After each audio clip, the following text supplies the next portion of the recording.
भगवान विष्णूंच्या 10 अवतारांपैकी 7वा अवतार राम अवतार. धर्म आणि मर्यादेचं प्रतीक असलेलं रूप. त्रेतायुगात राक्षसांचा अत्याचार वाढत होता. त्यांचा राजा रावण शिवाचा परमभक्त, महापंडित आणि शक्तिशाली होता. त्याने कठोर तप करून ब्रह्मदेवांकडून वरदान मिळवलं होतं की देव, दानव, गंधर्व त्याला मारू शकणार नाहीत. याच वरदानाने त्याच्यात अहंकार आणि अत्याचार वाढू लागला. ऋषी महर्षींच्या यज्ञामध्ये विघ्न घालणे, देवतांचा अपमान, धर्ममार्गावर असलेल्या लोकांना त्रास देणे यामुळे संसार भयभीत झाला होता. तेव्हा देवांनी विष्णूंना प्रार्थना केली की हे प्रभो, रावणावर विजय फक्त मानव रूपातच शक्य आहे.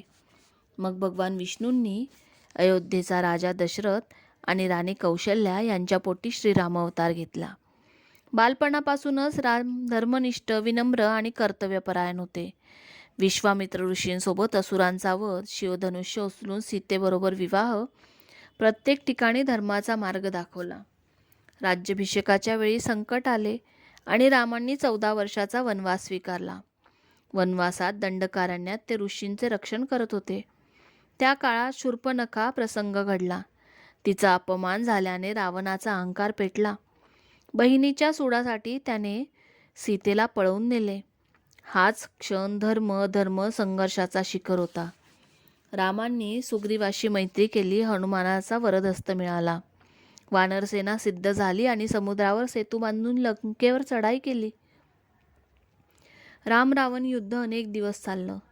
रावण ज्ञानवान, शूर, आदर्श राजा होते, पण अहंकाराने त्याला ग्रासलं होतं. शेवटी धर्म जिंकला. रामांनी रावणाचा वध केला आणि सीतामातेला परत आणलं. वनवास पूर्ण करून ते अयोध्येत परतले आणि रामराज्य सुरू झालं. धर्म, न्याय आणि करुणेचं प्रतीक. ही कथा आपल्याला शिकवते की बुद्धी, सामर्थ्य आणि वैभव असूनही रावणाचा अंत अहंकारानेच झाला आणि नम्रता, सत्य आणि कर्तव्य यांच्या मार्गावर चालणारा राम आजही पूजला जातो. म्हणूनच दरवर्षी रावण जळतो आणि रामाच्या पावलांवर जग चालतं. अहंकाराचा पराभव, धर्माचा विजय हीच जीवनाची मर्यादा आणि शिकवण.